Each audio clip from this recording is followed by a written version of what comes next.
You don't need a drone to get a shot like this. But it is part of a 9-rule system filmmakers use to make creative, interesting, and engaging videos. Today, I want to talk about what they are, how I use them, as well as introduce you to a new tool that kind of feels like cheating. So let's check it out. Most of the time I'm shooting on a camera like this. It's big, expensive, has interchangeable lenses, and can be a little vulnerable. I've had to replace mine 3 times, which begs the question, do you need a big camera like this to make creative, interesting, and engaging videos? Or can you use something like this? This is the brand new Insta360 X5. It's not your typical camera. So when Insta360 challenged me to make one of my regular videos using nothing but this, I was intrigued. And if I'm being honest, I'm not quite sure how this video is going to turn out because just about every shot in this video was filmed using the Insta360 X5.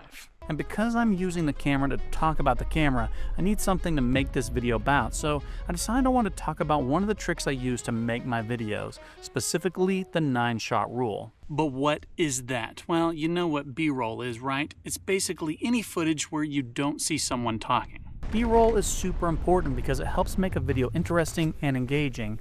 Without it, all you have is a talking head, and I think we will both agree that's not all that interesting. But B-roll can be tricky because you need enough variety of shots to keep it interesting. Now, you can just wing it and get whatever seems interesting to you at the time, and hopefully that works out.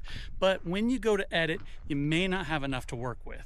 And that's why the 9-shot rule was developed, to make sure filmmakers have plenty of B-roll to tell a story in post. And there are 2 shots in the 9-shot rule that a camera like this is particularly good at, specifically the establishing shot.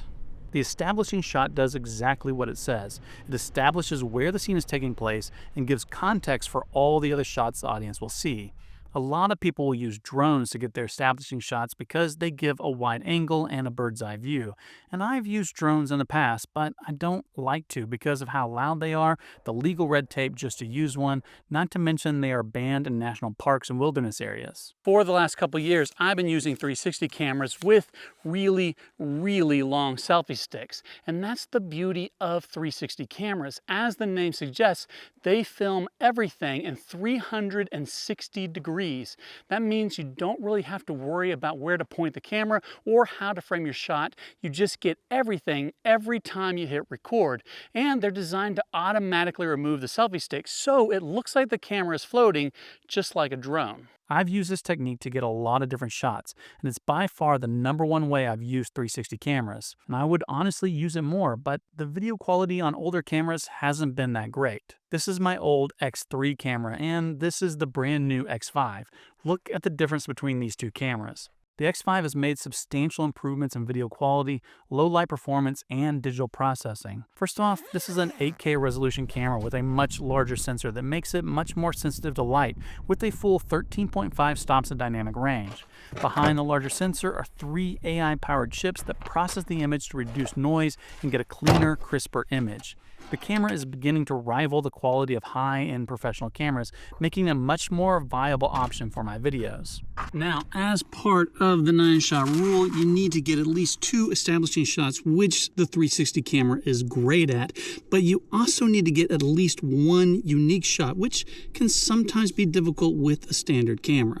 Unique angles are anything the viewer isn't accustomed to seeing, like the inside of a cook pot, underneath a car, under rocks, and more. You can get as creative as you like, and the small size of the camera lets you get some pretty unique shots that you could never get in a full-size camera, including underwater shots. The new X5 is fully submersible down to 49 feet, which is much deeper than I'm ever going to take it. Plus, it has 5K high dynamic range that allows you to get all the details even when the contrast is high. Now, the establishing shot and the unique shots are particularly suited to the X5, but there are 6 other shots to get in the 9-shot rule. To get a good selection of B-roll, you also want to get 2 wide shots, 2 medium shots, and 2 close-ups. You might think this is where you need a big camera, but the beauty of 360 is you get multiple angles all in one shot, so you can just live in the moment. You're in the moment when you're shooting the moment.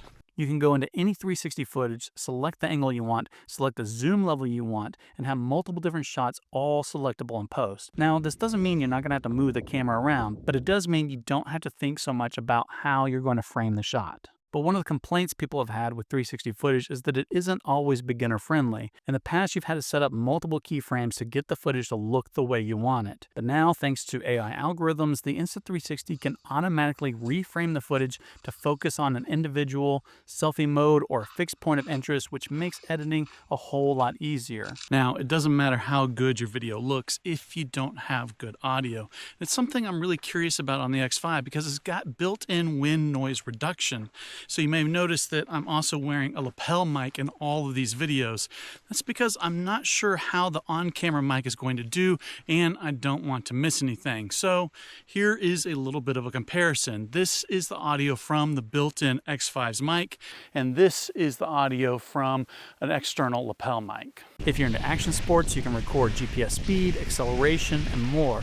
It's got fast charging, up to 185 minutes of battery life, a new replaceable outer lens just in case you happen to scratch yours, and a ton of accessories that will help you get the most from your 360 footage. It really is a great little camera that can get a lot of high quality and interesting shots, but I'm curious what you think about it.